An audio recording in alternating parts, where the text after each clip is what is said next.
2 நாளாகமம் 15ஆம் அதிகாரம் முதல் 2 வசனங்களை படிப்போமாக. 2 Chronicles 15th chapter first 2 verse. ಆ ಕಾಲమున 2 పూర్వకాల వృత్తాంత 15ನೇ ಅಧ್ಯಾಯ ಮೊದಲ 2 ವಾಕ್ಯಗಳು. ఆ కాలమున దేవుని ఆత్మ ఓబేదు కుమారుడైనటువంటి అజర్య మీదకి రాగా అతడు ఆసాను ఎదురుగన పోయి ఇలాగ ప్రకటించెను. ఆసా యూదావారలారా బెన్యామీనీయులారా మీరందరూ నా మాట వినుడి. మీరు యెహోవా పక్షపు వారైన ఎడల ఆయన మీ పక్షమున మీరు యెహోవా పక్షపు వారైన ఎడల ఆయన మీ పక్షపు వారగుదురు. మీరు ఆయన యుద్ధ విచారణ చేసిన ఎడల ఆయన మీకు ప్రత్యక్షమగును. ఆయనను విసర్జించిన మీరు ఆయన్ని విసర్జించిన ఎడల ఆయన మిమ్మును విసర్జించును. హల్లెలూయా. తమిళ. அப்பொழுது தேவனுடைய ஆவி ஓபேதின் குமாரனாகிய அசரியாவின் மேல் இறங்கினதினால் அவன் வெளியே ஆசாவுக்கு எதிர்கொண்டு போய் அவனை நோக்கி ஆசாவே யூதா பென்யமீன் கோத்திரங்களின் சகல மனுஷரே கேளுங்கள் நீங்கள் கர்த்தரோடு இருந்தால் அவர் உங்களோடு இருப்பார். நீங்கள் அவரை தேடினால் உங்களுக்கு வெளிப்படுவார். அவரை விட்டீர்களே ஆனால் அவர் உங்களை விட்டு விடுவார். హల్లెలూయా హల్లెలూయా హల్లెలూయా. ప్రభునందు ప్రియమైనటువంటి దేవుని యొక్క జనమా, క్రీస్తుకుల్ ప్రియమైన దేవుని పిల్లలే, దేవుని యొక్క మహాదయ, దేవుని యొక్క మహాకృప, దేవుని క్రొత్త సంవత్సరంలో మనల్ని చేర్చి ఈ ఒక నెల 15 రోజులుగా దేవుడు మనల్ని కాపాడిరి. கர்த்தருடைய மகாபெரிய தயவோடு கிருபை மாத்திரமே இந்த புதிய வருஷத்தை நம்மை கடக்க பண்ணி பிறகு இந்த 1.5 மாதங்களை கர்த்தர் நம்மை நடத்துக செய்திருக்கிறார். ఈ విధంగా ఈ నూతన సంవత్సరమున ప్రవేశించిన మనము అనేక రకాలైనటువంటి కార్యాలయంలో నిమగ్నలమై అనేక కార్యాలయంలో మనము సంతోషిస్తూ మన యొక్క కాలాన్ని మనం గడుపుతూ ఉన్నాము. இப்படியாக இந்த வருஷத்துல வந்திருக்கிற நாம் பல காரியங்களுக்குள்ள பிரவேசித்து இப்படி நாம் சந்தோஷப்பட்டு நாம் கர்த்தருக்குள் இருக்கிறோம். అయితే దుఃఖకరమైనటువంటి కార్యం ఏమనగా దుఃఖకరమైన ஒரு செய்தி మనల్ని గురించినటువంటి దేవునికి ఉన్న సంతోషము మనం మరచిపోయి ఉన్నాము. நம்மை குறித்து தேவனுடைய சந்தோஷத்தை குறித்து நாம் மறந்திருக்கிறோம். మనల్ని గురించి దేవుడు సంతోషిస్తూ ఉన్నాడా, మనల్ని గురించి దుఃఖిస్తూ ఉన్నాడా అని తెలుసుకునే కార్యాన్ని మనం మరచి ఉన్నాము. అయ్యో దేవుడన్నவர் நம்மை குறித்து సంతోషப்படுகிறாరా, ప్రియమా இருக்கிறாரா என்பதை குறித்து மறந்திருக்கிறோம். అనేక కార్యాల్లో మనం నిమగ్నమై అనేక కార్యాలయంలో మనం ఆనందిస్తూ ఉన్నాం. అయితే మన జీవితాల గురించి దేవుడు ఆనందిస్తూ ఉన్నాడా, మన విషయంలో దేవుడు సంతోషము కలిగి ఉన్నారా అనే కార్యాన్ని మనం మరచి ఉన్నాము. అనేక కార్యங்களிலே மூழ்கி இருந்து நம்ம அதிலே சந்தோஷமாய் அதிலே இருக்கிறோம். ஆனால் கர்த்தரானவர் நம்மிலே பிரியப்படுகிறாரா, நம்மிலே சந்தோஷமாய் இருக்கிறாரா என்பதை மறந்திருக்கிறோம். మన గురించి దేవునికి గల సంతోషం ఏమనగా நம்மை குறித்து கர்த்தருக்கு என்ன சந்தோஷம்? 3 యోహాను 4వ వాక్యాన్ని చదవండి. 3 యోహాను 4వ వచనం படிப்போமாக. 3rd John 4th chapter 4th verse.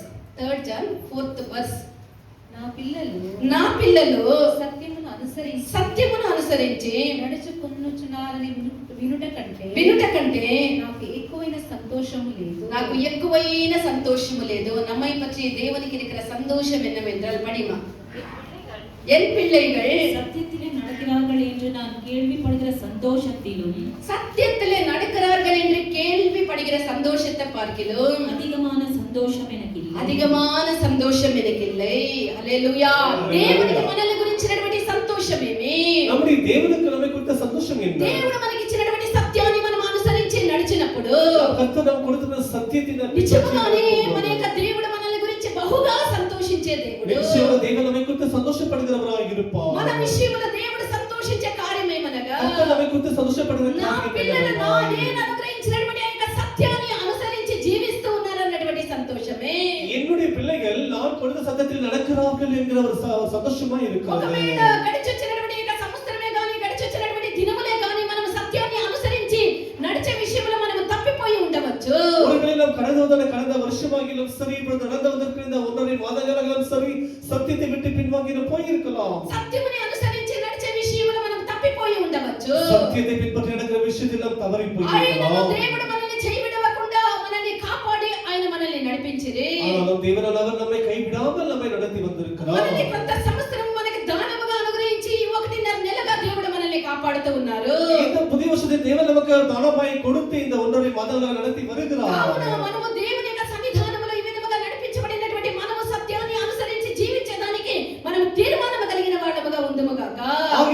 సత్యத்தை పిன்பற்றி நடப்பதற்கு தேவ சமூகத்தில் தீர்மானம் எடுத்துக்கொள்வோம். దేవుని యొక్క సన్నిధానములో ప్రభువా నీ సత్యాన్ని అనుసరించి నేను జీవిస్తానని మొక్కుబడి చేసుకొందుము గాక. தேவ சமூகத்திலே கர்த்தாவே நான் இந்த சத்தியத்தின்படி பின்பற்றி நடப்பேன் என்று நாம் தீர்மானம் సత్యమును எடுத்துக்கொள்வோம். అనుసరించి నడుచుట అనగా சத்தியத்தை பின்பற்றி நடப்பது దేవుని యొక్క వాక్యాన్ని అనుసరించి నడుచుట. கர்த்தருடைய வசனத்தின்படி நடப்பதுதான். 17 యోహాను సువార్త 17వ అధ్యాయము 17వ వాక్యమును చదవండి. யோவான் சுவிசேஷம் 17ஆம் அதிகாரம் 17ஆம் வசனம் படிப்போம். యోహాను బరద పత్రిక 17వ అధ్యాయ 17వ వాక్య. సత్యమందు వారిని ప్రతిష్ఠ చేయుము. సత్యమందు వారిని ప్రతిష్ఠ చేయుము. నీ వాక్యమే సత్యం. నీ వాక్యమే సత్యము. உம்முடைய சத்தத்தினாலே அவர்களை பரிசுத்தமாக்கும். உம்முடைய சத்தியத்தினாலே அவர்களை பரிசுத்தமாக்கும். உம்முடைய வசனமே சத்தியம். உம்முடைய வசனமே సత్యం. హల్లెలూయా. దేవుని యొక్క వాక్యమే సత్యమై ఉన్నది. கர்த்தருடைய வசனம் தான் சத்தியமா இருக்கிறது. ప్రియమైనటువంటి దేవుని యొక్క బిడ్డ, ప్రియమైన దేవుని నీవు పిల్లలే, సత్యమును అనుసరించి నడిచినప్పుడు సత్యத்தை பின்பற்றி நடக்கும் మొదటిగా సత్యము నిన్ను పరిశుద్ధపరచును. సత్యమునే మొదలు పరిశుద్ధపరచును. కావున దేవుని యొక్క వాక్యమును బాగుగా మనము చాలా తేటగా చాలా బాగా చదవాలి. దేవుని వసనத்தை మిகவும் தெளிவாய் అపోస్తల కార్యముల படிக்கணும். 17వ అధ్యాయము 11వ వాక్యములో మనం చూసినట్లయితే அப்போஸ்தலர் நடபடிகள் 17ஆம் அதிகாரம் 11ஆம் வசனம் ఇక్కడ బెరియా పట్టణస్థుల గురించి మనం చూస్తూ ఉన్నాము. ஆகியோர் பட்டணத்தாரை குறித்து நாம் ఈ படிக்கிறோம். బెరియా పట్టణస్థులు దేవుని యొక్క వాక్యమును బాగా ఆసక్తిగా చదివి వాంఛతో అంగీకరించి ఆసక్తితో చదివి அந்த பட்டணத்தார் தேவனுடைய வசனத்தை மிகுந்த உற்சாகத்தோடு கேட்டு அதன்படி நடந்து లేఖనములను ప్రతి దినము వాళ్ళు పరిశోధించుచూ ఉండేది. வேதாகமத்தை ஒவ்வொரு நாளும் ஆராய்ந்து கொண்டு కావున వాళ్ళు வந்திருக்கிறார்கள். తెస్సలోనిక పట్టణస్థుల వారి కంటే ఘనులై ఉండిరని ఇక్కడ వాక్యం సెలవిస్తూ ఉన్నది. ஆகியோர் அவர்கள் தெசலோனியா அந்த சபையை பார்க்கிலும் மிகவும் ஆசீர்வாதமாக இருந்தவர்கள் படிக்கிறோம். సత్య వాక్యమును మనం అనుసరించి నడిచినప్పుడు நாம் சத்திய வசனத்தை பின்பற்றி நடக்கும்போது సద్గుణులుగా మనల్ని మార్చును. அவர் நல்ல குணமுள்ளவர்களை நம்மை மாற்றி వాక్యాన్ని మనం விடுவார். వినవచ్చు, நாம் వசனத்தை கேட்கலாம், వాక్యాన్ని మనం బోధించవచ్చు. వసనத்தை బోధిக்கலாம். అయితే ఆ వాక్యాన్ని సత్య వాక్యాన్ని మనం అనుసరించి నడవకుండా ఉంటే ప్రయోజనం ఏమీ ఉండదు. அந்த వసనத்தை பின்பற்றி நடக்காமல் போனால் நமக்கு எந்த பிரயோஜனமும் இருக்காது. దేవుని యొక్క వాక్యాన్ని మనం అనుసరించి నడిచినప్పుడు கர்த்தருடைய வசனத்தை பின்பற்றி మనల్ని நடக்கும்போது సద్గుణము మంచి గుణము గల వారుగా ఆ యొక్క వాక్యం మనల్ని మార్చుతుంది. நல்ல குணமுள்ளவர்களாக இந்த வசனம் நம்மை மாற்றி ప్రకటన விடுகிறது. 12వ అధ్యాయము 11వ వాక్యాన్ని మనం చూడగా வெளிப்படுத்தின விசேஷம் 12ஆம் அதிகாரம் 11ஆம் வசனம் படிக்கும்போது ఇక్కడ వాక్యము చేత అపవాదిని మనము చదవండి. వారు గొర్రెపిల్ల రక్తమును బట్టి వారు గొర్రెపిల్ల రక్తమును బట్టి తామిచ్చిన సాక్ష్యమును బట్టి వారిని జయించి ఉన్నారు. ஆட்டுக்குட்டியின் ரத்தத்தினாலும் தங்கள் சாட்சியின் வசனத்தினாலும் அவனை ஜெயித்தார்கள். హల్లెలూయా. వాక్యము చేతను వాళ్ళ దేవుని యొక్క వాక్యము చేతను గొర్రెపిల్ల యొక్క రక్తము చేత అపవాదిని ఇక్కడ జయించి ఉన్నారు. தங்கள் சாட்சியின் வசனத்தினாலும் ஆட்டுக்குட்டியாலும் அவருடைய ரத்தத்தினாலும் இந்த சாத்தானை మత్తయి సువార్త ஜெயித்திருக்கிறார்கள். 4వ అధ్యాయములో మనం చూడగా மத்தேயு சுவிசேஷம் 4ஆம் వాక్యము ద్వారా அதிகாரத்திலே యేసు ప్రభు సైతాన్ని జయించి ఉన్నారని మనం చూస్తూ ఉన్నాము. தேவனுடைய வசனத்தினாலே கர்த்தர் இயேசுவானவர் சாத்தானை కావున ஜெயித்தார்.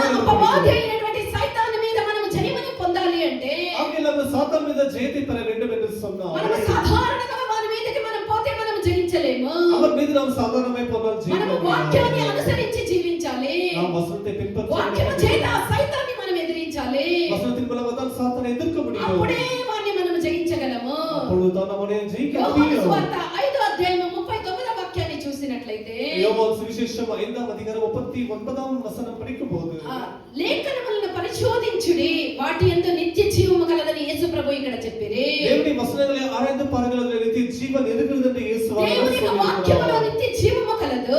தேவனுடைய வசனத்தில் நித்திய ஜீவன் இருக்கிறது. దేవుని యొక్క వాక్యము అనే సత్యములో నిత్య జీవము మనం పొందుకోగలము. தேவனுடைய வசனம் என்று சொல்லப்படுகிற அந்த சத்தியத்திலே நித்திய ஜீவனை మనము பெறலாம். నిత్య జీవముని పొందుకోవాలి అంటే நாம் நித்திய ஜீவனை பெற வேண்டும் என்று దేవుని యొక్క சொன்னால் వాక్యాన్ని మనము పరిశోధించి ఆ వాక్యాన్ని అనుసరించి వాక్యాన్ని అంగీకరించి వాక్యాన్ని సెలవించే విధముగా మనము జీవించాలి. தேவனுடைய வசனத்தை பரிசோதித்து ஆராய்ந்து அதன்படி பின்பற்றி நடக்க வேண்டும். యెషయా 26వ అధ్యాయం 2వ వాక్యాన్ని మనం చూడగా ஏசாயா 26ஆம் அதிகாரம் 2ஆம் வசனம் படிக்கும்போது ఐజయా చాప్టర్ 26 వర్స్ 2 సత్యమును ఆచరించుచు నీతిగల జనము నీతిగల జనము ప్రవేశించినట్లు ద్వారములను తీయుడి.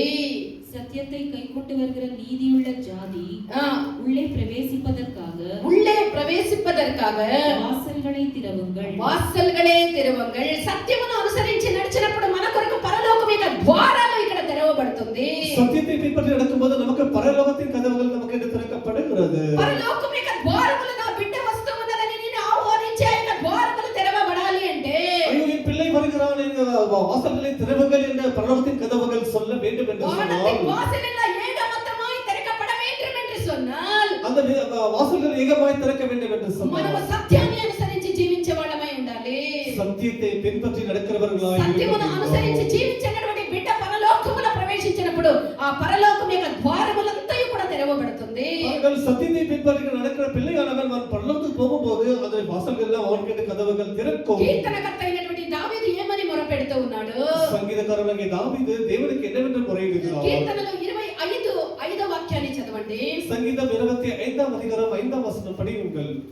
Psalm 25:5 உம்முடைய சத்தியத்திலே என்னை நடத்தி உம்முடைய சத்தியத்திலே என்னை நடத்தி என்னை போதித்தருளும் எனக்கு బోధింతరుడం నీ సత్యమును అనుసరింపచేసి నీ సత్యమును నడవ చేయమని నాకు బోధించమని దావీదు అంటూ ఉన్నాడు. కర్తావే నీ సత్యத்தை எனக்கு போதித்து அதிலே என்னை நடக்க பண்ணும் என்று దావీదు కేட்கிறார். దేవుని యొక్క బిడ్డ మన దేవుని దావీదు వలె పిల్లలు సత్యమును అనుసరించి నువ్వు నడిచినప్పుడు நீ தாவீது போல சத்தியத்தை பின்பற்றி நடப்பாய் என்று சொன்னார். దైవమే నాకు ఉపదేశము చేసి నీ సత్యమును నన్ను అనుదినము నడుపమని అనుదినము మనం దేవుని ప్రార్థించాలి. கர்த்தாவே எனக்கு சத்தியத்தை போதித்து அதிலே என்னை நடத்தும் என்று நான் ஒவ்வொரு நாளும் கர்த்தரை கேட்க வேண்டும். ఆ సత్యము ఎక్కడ ఉన్నది?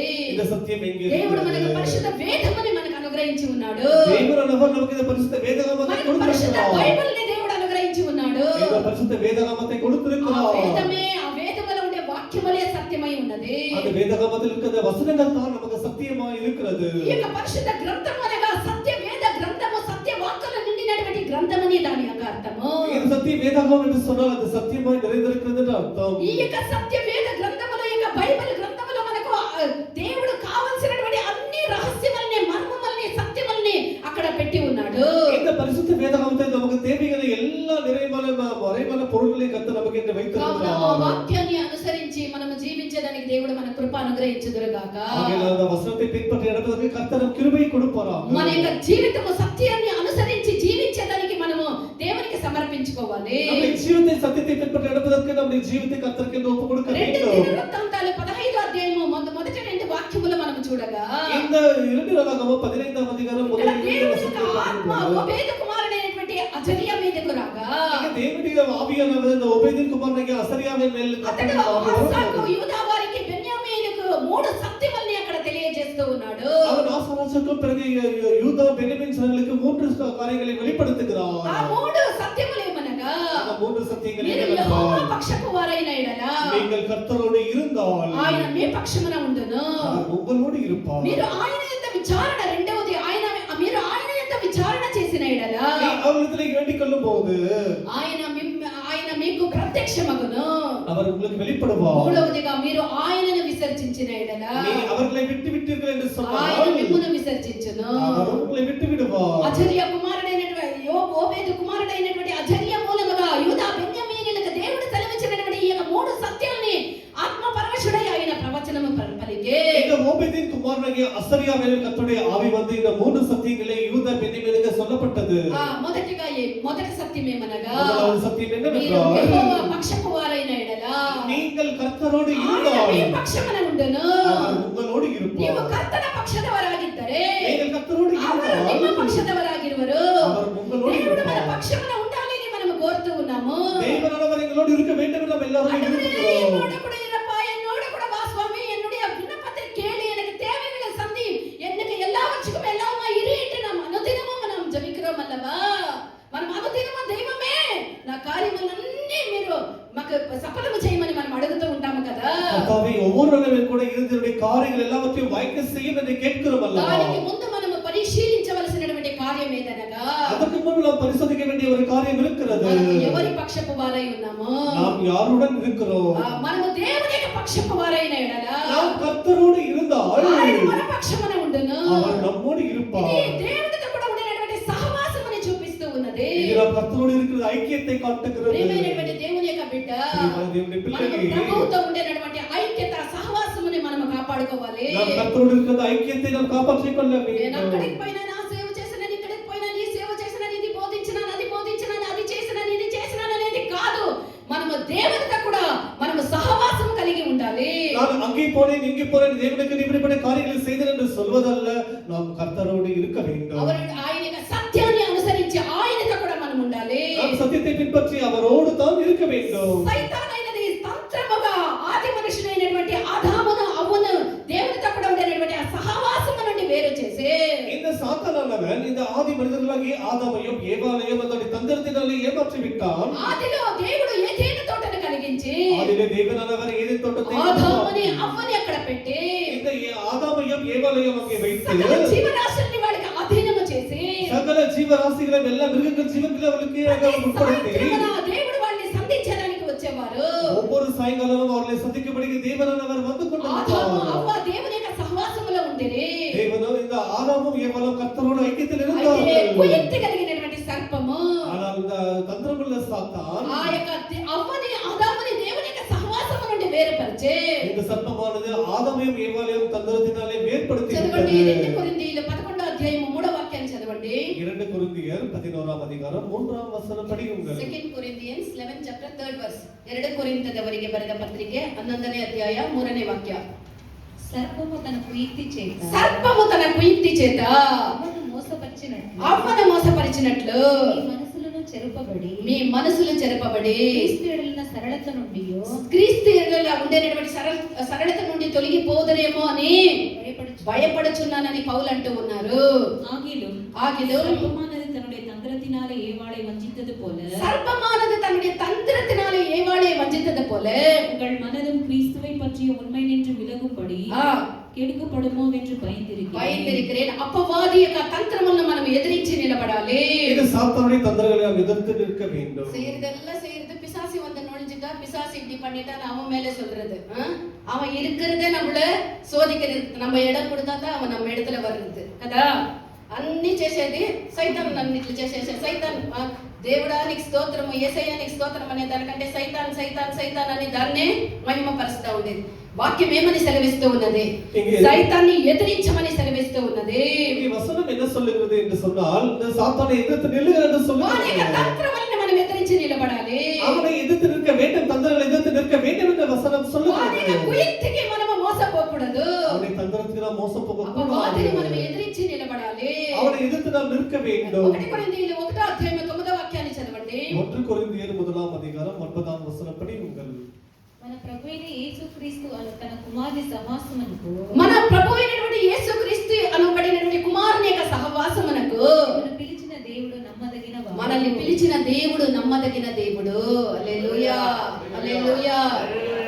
தம்முடைய குமாரனும் நம்முடைய கர்த்தருமாய் இருக்கிற இயேசு கிறிஸ்துவுடனே ஐக்கியமாய் இருப்பதற்கு உங்களை அழைத்த தேவன் ஐக்கியமாய் இருக்கிறதற்கு நம்மை அழைத்த தேவன் உண்மை உள்ளவர். நம்மை అழைத்த దేవుడు ఉண்மை உள்ள தேவனாய் இருக்கிறார். హల్లెలూయా. మన ప్రభు అయినటువంటి యేసుక్రీస్తు యొక్క కుమారుడు అయినటువంటి యేసుక్రీస్తు యొక్క సహవాసమునకు మనల్ని పిలిచినటువంటి తండ్రి అయినటువంటి దేవుడు నమ్మదగినటువంటి దేవుడై ఉన్నాడు. பாருங்கள், நம்முடைய குமாரனாகிய கிறிஸ்து பிதாவாகிய தேவனோடு ஐக்கியமாய் இருப்பதற்கு கர்த்தர் நம்மை அழைத்திருக்கிறார். அதற்கு அவர் உண்மையுள்ள தேவனாய் இருக்கிறார். ఐక్యముగా ఉండడానికి పిలిచినటువంటి మనల్ని పిలిచిన దేవుడు నమ్మకస్తుడై ఉన్నాడు. தேவனோடு ஐக்கியமாய் இருப்பதற்கு அழைத்த தேவன் உண்மையுள்ளவராய் இருக்கிறார். నిర్గమకాండము 24వ అధ్యాయము 18వ వాక్యమును చదవగా அந்த யாத்திரையாகமம் 24ஆம் அதிகாரம் 18ஆம் வசனம் படிப்போமாக. Exodus chapter 24 verse 18. மோசே மேகத்தின் நடுவிலே பிரவேசித்து மலையின் மேல் ஏறி இரவும் பகலும் 40 நாள் இரவும் பகலும் 40 நாள் மலையில் இருந்தார். హల్లెలూయా. మేఘంలో ప్రవేశించి కొండ మీదకి ఎక్కెను. మోషే మేఘం మీద ప్రవేశించి ఆ కొండ మీదకి ఎక్కెను. మోషే కొండ మీద రయ్యి పగలు 40 దినములు ఉండెను. మోషే కొండ మీద రయ్యి పగలు 40 దినములు ఉండెను. హల్లెలూయా. ఇక్కడ మోషే ఆ యొక్క మేఘముల ద్వారా కొండ మీదకి ప్రవేశించి మోషే మేఘத்தின் மேலே மலைக்கு மேலே சென்று భోజనము పానములు చేయకుండా அவர் தண்ணீரும் அவரும் எடுத்துக்கொள்ளாமல் నీళ్లు కూడా తాగకుండా அவர் குறைவாக தண்ணீர் கூட குடிக்காமல் 40 days and రాత్రులు 40 days 40 రాత్రులు 40 పగళ్ళు దేవునితో కూడా ఉండే ఏలకురి 40 నాட்கள் இரவு பகலுமாக கர்த்தரோடு இருந்திருக்கிறார். అన్న పానములు లేకుండా దేవుడు మోషేతో దేవుడు మోషే దేవునితో కూడా 40 రాత్రి పగళ్ళు అక్కడ నివాసము చేసే பாருங்கள், ஆகாரம் தண்ணீர் இல்லாமல் இந்த மோசேவானவர் தேவனோடு 40 நாட்கள் இரவு பகலாக இருந்திருக்கிறார். నిర్గమకాండము 34వ అధ్యాయము 28వ వాక్యాన్ని చదవండి. யாத்திரையாகமம் 34ஆம் அதிகாரம் 28ஆம் வசனம் படிப்போமாக. அங்கே அவன் அப்பம் புசியாமலும் தண்ணீர் குடியாமலும் இரவும் பகலும் 40 நாள் இரவும் பகலும் 40 நாள் அந்த இடத்துல இருந்தான். 29 வாக்கியம் చదవండి. மோசே சாட்சி பலகைகள் இரண்டையும் தன் கையில் எடுத்துக்கொண்டு சீனாய் மலையிலிருந்து இறங்கின போது தன்னோட அவர் பேசினதினாலே தன் முகம் பிரகாசமாய் இருந்தது. அல்லேலூయా. 40 రాత్రులు 40 పగళ్ళు అన్న పానములు లేకుండా దేవుని యొక్క సన్నిధానములో ఉండి మనం ఒక్క రోజు తినకపోతేనే 10 మంది అడుగుతారు, ఏమా సోర్ந்து పోயிருக்குது முகம், ஏமா நான் சாப்பிடலம்மா, நான் உபவாசம் இருக்கிறேன், இன்னைக்கு உபவாசம் இருக்கிறேன். நம்ம உபவாசம் இருக்கிறது கொஞ்சம், நம்ம சொல்றது அதிகமா சொல்லி மனமே நம்மளை காட்டி கொடுத்துருவோம். ஒருவேளை கொஞ்சம் கம்மியா சாப்பிட்டா கூட கொஞ்சோண்டு சாப்பிட்டேன், எனக்கு ஒண்ணுமே முடியல. அல்லேலூயா. சோர்ந்து போய் பலவீனப்பட்டு ஆனால் இங்க மோசேவை பார்க்கும்போது 40 நாள் இரவும் பகலும் சாப்பிடாமலும் குடிக்காமலும் இருந்தாலும் அவர் இறங்கி வரும்போது அவருடைய முகமானது எப்படியா இருந்தது என்று சொன்னால், அவருடைய முகமானது பிரகாசமாய் எனக்கு முக காந்தினது பிரகாசமானதாக உண்டு. அவர்கள் இப்படி எனக்குரிய 40 நாட்களாக தேவனோடு இருந்த மோசேயின் முகம் இறங்கி வரும்போது பிரகாசமாய் இருந்திருக்கிறது. ముఖము దేన్ని చూపిస్తూ ఉన్నది? இந்த முகம் எதை காட்டுகிறது? మన యొక్క జీవితాన్ని చూపిస్తూ ఉన్నది. நம்முடைய ஜீவித்தை காட்டுகிறது. ముఖము మన యొక్క జీవితాన్ని చూపిస్తూ ఉన్నది. இந்த முகம் நம்முடைய ஜீவித்தை தான் காட்டுகிறது. దేవునితో ఉన్న ఎడల நீ கர்த்தரோடு இருப்பாய் என்று சொன்னால் ముఖమును అనగా నీ జీవితమును ప్రకాశింపచేయును. அவருடைய ஜீவித்திலே இருந்து உன்னுடைய ஜீவித்தை பிரகாசிக்கப்படி செய்வார். దేవునితో కూడా ఉన్న ఎడల நீ தேவனோடு இருப்பாய் என்று சொன்னால் சொன்னால் ప్రకాశమానముగా ఉండును. உன்னுடைய முகம் பிரகாசமாய் இருக்கும். దేవునితో కూడా ఉన్న ఎడల தேவனோடு இருப்பாய் என்று சொன்னால் జీవితం అనేకులకు ఆశీర్వాదముగా ఉండును. జీవితం అనేకులకు ఆశీర్వాదముగా இருக்கும். జీవితం అనేకులకు దీవెనకరముగా ఉండును. జీవితం అనేకులకు ఆశీర్వాదమాయి இருக்கும். మనము దేవునితో కూడా ఉన్న ఎడల நாம் தேவனோடு இருப்போம் என்று சொன்னால் మన యొక్క జీవితం అనేకులకు ప్రయోజనకరముగా ఉండును. நம்ம జీవితం అనేకులకు ప్రయోజనముగా ఆదికాండము 6వ అధ్యాయము 9వ వాక్యాన్ని మనం చూడగా, ఆదికాండం 6వ అధ్యాయం 9వ వచనం Genesis chapter 6 verse 9. ఆదికాండ 6వ అధ్యాయం 9వ వాక్యం. నోవాహు నీతిపరుడును తన తరములో నిందారహితుడై ఉండెను. దేవునితో కూడా నడిచెను. அல்லேலூயா. தன் காலத்தில் இருந்தவர்களுக்குள்ளே தன்னுடைய காலத்திலே இருந்தவர்களுக்குள்ளே நீதிமானும் உத்தமமுமாய் இருந்தான். நோவா தேவனோட சஞ்சரித்துக் கொண்டிருந்தான். అనుదినము దేవునోடு సంచరిத்துக் கொண்டிருந்தான். హల్లెలూయా. తాను జీవించినటువంటి ఆ తరములో அவர்கள் நோவா జీవితത്തിന്റെ నాட்களிலே ఆ ప్రజల యొక్క పాపమైనది, వాళ్ళ యొక్క క్రియలైనది, వాళ్ళ యొక్క అన్ని చెడుతనముతో నిండి ఉంటే அது ஜனத்தினுடைய நினைவுகள், தோற்றம், கிரியை எல்லாமே கெட்டதா இருந்தது. అయితే ఆ తరములో నోవాహు ఒక నీతిమంతుడుగా కనబడుతూ ఉన్నాడు. ஆனாலும் அந்த நாட்களிலே நோவா ஒரு நீதிமானா இருந்திருக்கிறார். నోవా మనుషుల్ని అనుసరించి మనుషుల యొక్క మార్గములో నడవలేదు. இந்த நோவா மனிதர்களை பின்பற்றி மனிதர்கள் வழியில் நடக்கவில்லை. నోవా దేవునితో కూడా నడిచే. நோவா கர்த்தரோடு நடந்தார். నోవా ఆ మనుషుల యొక్క సహవాసం చేయలేదు, దేవునితో కూడా సహవాసం కలిగి ఉండే. இந்த నోవా మనిషినుడి ఐక్యం వైకవిல்லை, దేవునితో తాను ఐక్యం వైతిరుந்தார். పనికిరానటువంటి స్నేహాలు, పనికిరానటువంటి ఫ్రెండ్షిప్లు, పనికిరానటువంటి టాక్స్, పనికిరానటువంటి మెసేజ్లు ఇవన్నీ మన యొక్క జీవితంలో ఉండరాదు. வேலைக்கு உதவாத ஐக்கியங்கள், வேலைக்கு உதவாத இந்த సంబంధం எல்லாமே நம்ம జీవితంలో இருக்கவே கூடாது. మన యొక్క సహవాసమైనది పరిశుద్ధముగా ఉండాలి. நம்ம జీవితంలో ఐక్యం என்று சொல்வது పరిశుద్ధமாய் இருக்க வேண்டும். మన యొక్క ఐక్యత దేవునితో కూడా ఉన్నాయడలా, நம்ம ஐக்கியம் கர்த்தரோடு இருக்கும் என்று சொன்னால், మనము దేవునితో కూడా సహవాసము కలిగి ఉన్నాయడలా, நாம் தேவனோடு ஐக்கியமாய் இருப்போம் என்று சொன்னால் నిజముగా అది భాగ్యకరమైనటువంటి ఒక జీవితము. నిశ్చయమే అది ஒரு భాగ్యమైనదై இருக்கும். ఇక్కడ నోవా తాను జీవించినటువంటి తరములో ఉండేటువంటి ఒక మనిషిని అనుసరించి అతను జీవించలేదు. నిశ్చయమే ఇక నోవా அந்த நாட்களில் மனிதர்களை பின்பற்றி நடக்கவில்லை. దేవునిని అనుసరించి దేవునితో కూడా నడిచే. இந்த நோவா கர்த்தரை பின்பற்றி நடந்திருக்கிறார். కావున దేవుని యొక్క దృష్టిలో నోవాహు ఏ విధముగా కనబడే. ஆகையால் இந்த நோவா அந்த காலத்திலே அந்த கர்த்தருடைய பார்வையில் எப்படி இருந்திருக்கிறார்? ஆதியாகமம் 7ஆம் அதிகாரம் 1ஆம் வசனத்தை வாசிங்க. கர்த்தர் நோவாவை நோக்கி நீயும் உன் வீட்டார் அனைவரும் பேழைக்குள் பிரவேசியுங்கள். இந்த சந்ததியில் உன்னை எனக்கு முன்பாக நீதிமானாய் ఎన్నిరేన్. హల్లెలూయా. ఈ తరము వారిలో నువ్వు మాత్రమే నీతిమంతుడిగా ఉన్నావు.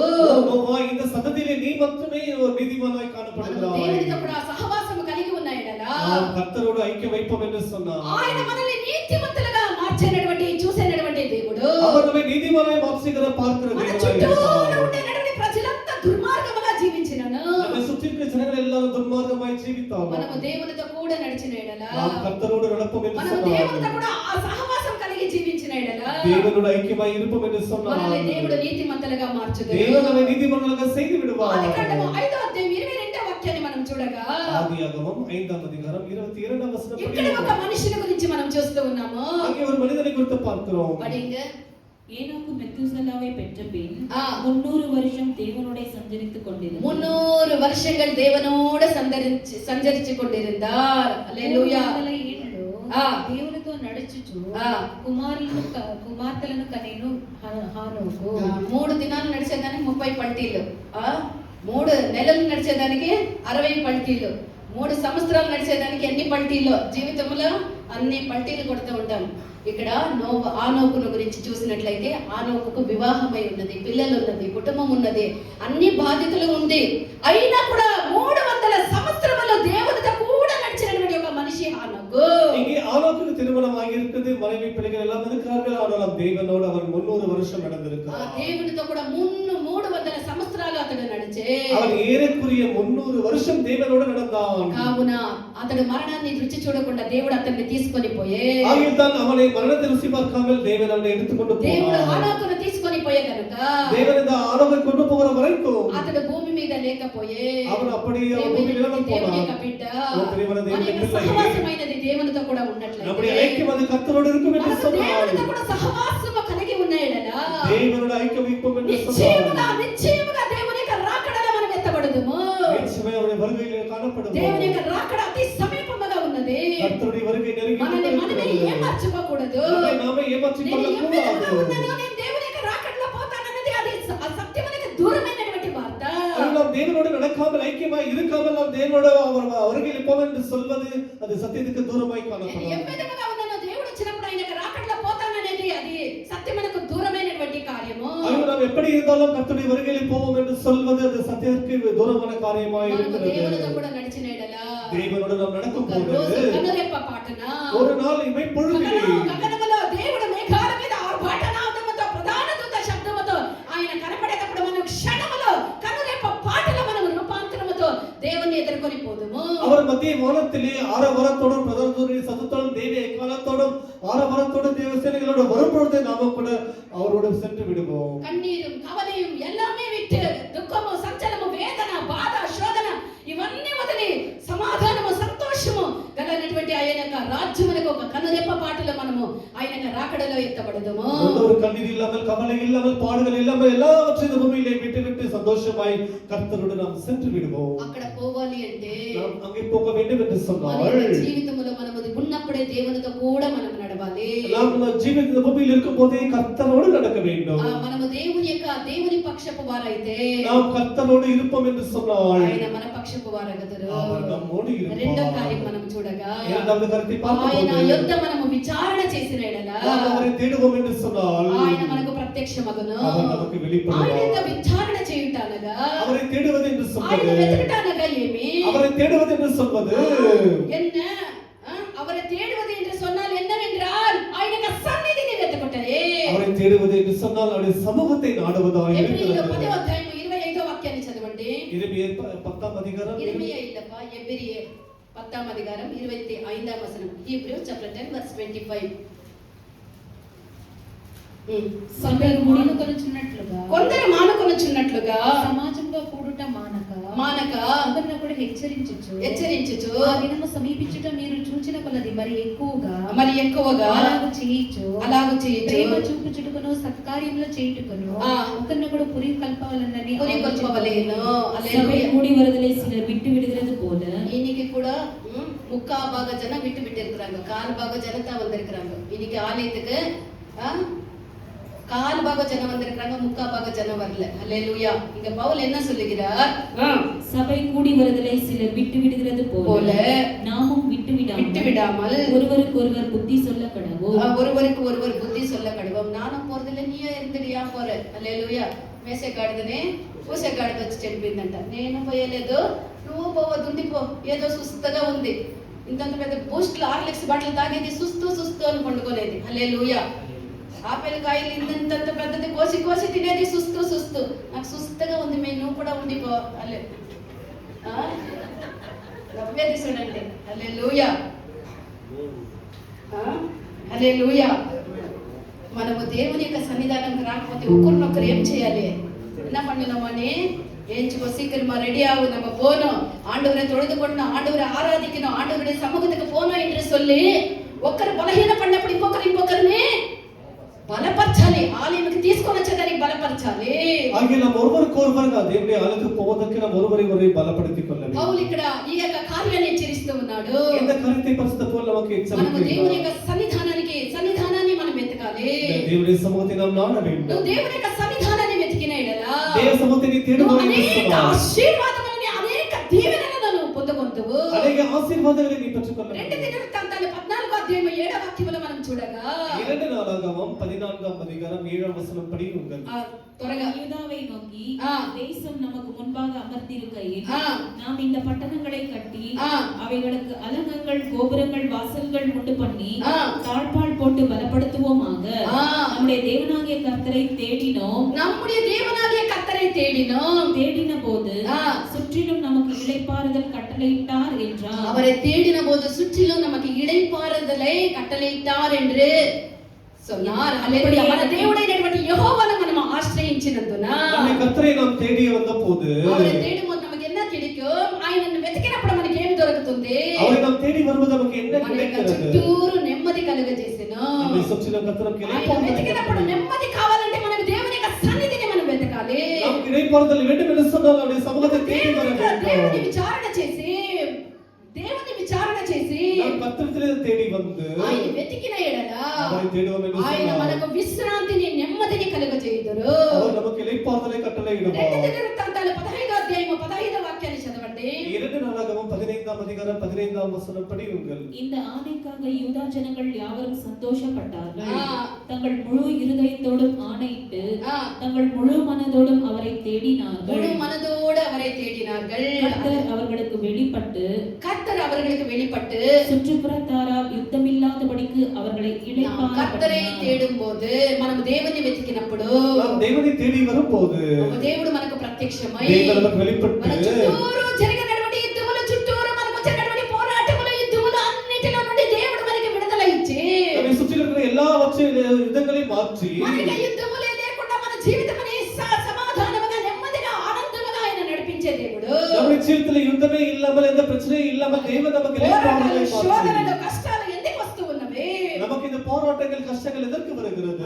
దేవుని వెతికి ఆయన యొక్క సన్నిధానములో వెతికి ఆయనతో కూడా నిజమైనటువంటి సహవాసము లేనందున நாம் தேவனை உண்மையை தேடி அவரை வராமல் போனது நிமித்தமாகத்தான் வருகிறது. కావున మనము నెమ్మదిగా ఉండాలి అంటే நாம் இளைப்பாறுதலாய் இருக்க வேண்டும் என்று దేవుని சொன்னார். వెతకాలి. நாம் கர்த்தரை தேட வேண்டும். 2 దినవృత్తాంతాలు 7వ అధ్యాయం 14వ వాక్యాన్ని చదివినట్లయితే 7:14 నా పేరు పెట్టబడిన నా జనులు తాము తగ్గించుకొని ప్రార్థన చేసి నన్ను వెతికి తమ చెడు మార్గములను విడిచిన ఎడల ఆకాశమున నేను వారి ప్రార్థన தமிழ்ல என் நாமம் தரிக்கப்பட்ட என் ஜனங்கள் தங்களை தாழ்த்தி ஜெபம் பண்ணி என் முகத்தை தேடி தங்கள் பொல்லாத வழிகளை விட்டு விட வேண்டும். அல்லேலூயா. அப்பொழுது பரலோகத்தில் இருக்கிற நான் கேட்டு அவர்கள் பாவத்தை மன்னித்து அவர்கள் தேசத்துக்கு க்ஷேமத்தை கொடுப்பேன். దేశத்துக்கு సుఖத்தை క్షేమத்தை ఆరోగ్యத்தை ఉండు பண்ணுவேன். హల్లెలూయా.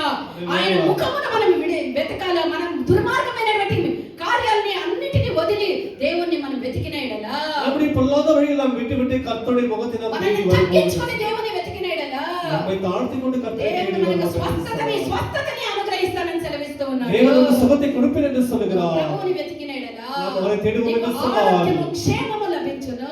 உனக்கு క్షేమம் உண்டாகும்.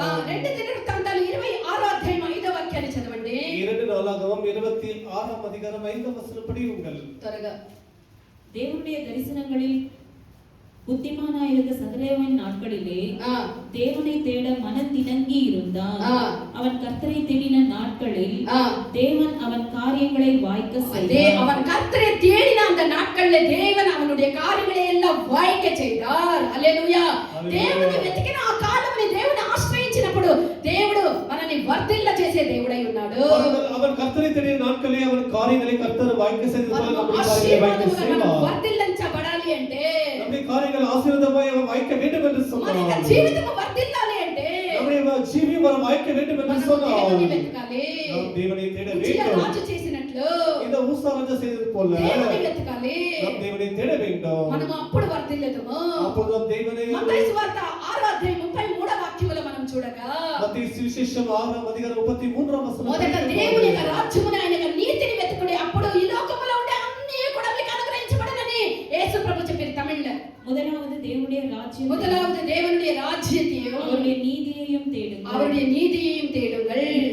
அப்பொழுது இவைகளெல்லாம் உங்களுக்கு அப்பொழுது இவைகள் எல்லாம் உங்களுக்கு கூட வரும். మనం మొదటగా దేవుని యొక్క రాజ్యముని దేవుని యొక్క నీతిని వెతికిన ఎడల అన్నీ కూడా దేవుడు మనకు అనుగ్రహించుదురు. முதலாவது தேவனுடைய ராஜ்யத்தையும் நீதியையும் தேடும்போது எல்லாமே நம்ம பின்பற்றி வரும். మూడో కార్యం ఏమనగా மூன்றாவது காரியம் என்னவென்றால் ఆయన మనం విసర్జించిన ఎడల நாம் அவரை விட்டு விடுவோம் என்று சொன்னார். ఆయన మనల్ని విసర్జించును. அவர் நம்மை விட்டு விடுவார். ప్రభుతో ఉండేటువంటి సహవాసమును విడిచిన ఎడల நீ கர்த்தரோடு இருக்கிற ஐக்கியத்தை விட்டு விடுவாய் என்று ఆయన சொன்னார். సన్నిధిని వెతకట విడిచిపెట్టిన ఎడల நீ அவருடைய சமூகத்தை தேடுவதை விட்டு விடுவாய் என்று ఆయన నిన్ను சொன்னார். విసర్జించును.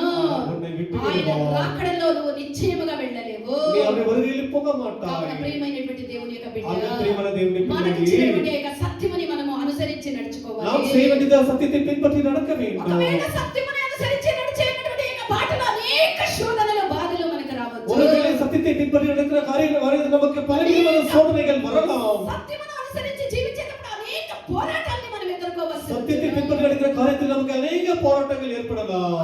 అయినా నువ్వు అధైర్యపడవద్దు. ஆனால் நீ பயப்பட வேண்டாம். సత్యములో నలిచినప్పుడు నీకు పలు విధములైనటువంటి శోధనలు వచ్చేటప్పుడు దాన్ని జయించడానికి కృపను కూడా దేవుడు మనకు అనుగ్రహిస్తాడు. சத்தியத்தில் நடக்கிற போது நமக்கு பலவிதமான சோதனைகள் வரும்போது அதை தாண்டுவதற்கு தேவன் நமக்கு கிருபை கொடுப்பார். శోధింపబడినను దేవుడు మనల్ని చెయ్యి విడిచే దేవుడు కాదు. அவர் நம்மை சோதித்தால் நம்ம கைவிடுகிற தேவன் அல்ல. అదే హెబ్రీయులు 2వ అధ్యాయం 18వ వాక్యం మనం చూడగా తాను శోధింపబడి శ్రమ పొందిన గనుక శోధింపబడి వారికి సహాయము చేయగలవాడై ఉన్నాడని దేవుని గురించి యేసు ప్రభువుని గురించి మనం చూస్తూ ఉన్నాము. நாம் இயேசு குறித்து படிக்கிறோம். அவர் தாமே சோதிக்கப்பட்டபடியினாலே அவர் சோதிக்கிறவர்களுக்கு நல்லவர் தேர்ச்சுகிற தேவனாய் మనం காணப்படுகிறார். శోధించబడేటప్పుడు మనల్ని మాత్రం వదిలిపెట్టేటువంటి తండ్రి కాదు మన యొక్క దేవుడు. பாருங்கள், நாம் சோதிக்கப்படும்போது நம்மை கைவிடுகிற தேவன் அல்ல. మన యొక్క శోధనలో కూడా మనతో కూడా నడిచి మనల్ని జయప్రదముగా మార్చే దేవుడు మన యొక్క దేవుడు. நாம் சோதனையில் நடக்கும்போது நம்மோடு இருந்து நம்மை ஜெயமாய் நடத்துகிற தேவன் நம்மோடு ఎటువంటి இருக்கிறார். పరిస్థితి అయినను సత్యముని అనుసరించి మనం జీవించేదానికి దేవుడు మన కృప అనుగ్రహించును. ஆக எப்படிப்பட்ட சூழ்நிலையிலும் சரி சத்தியத்தை பின்பற்றி நடப்பதற்கு தேவன் நமக்கு கிருபை அளிப்பாராக. అప్పగించుదుము గాక. நாம் எல்லாரும் ஒப்புக் கொடுப்போமாக.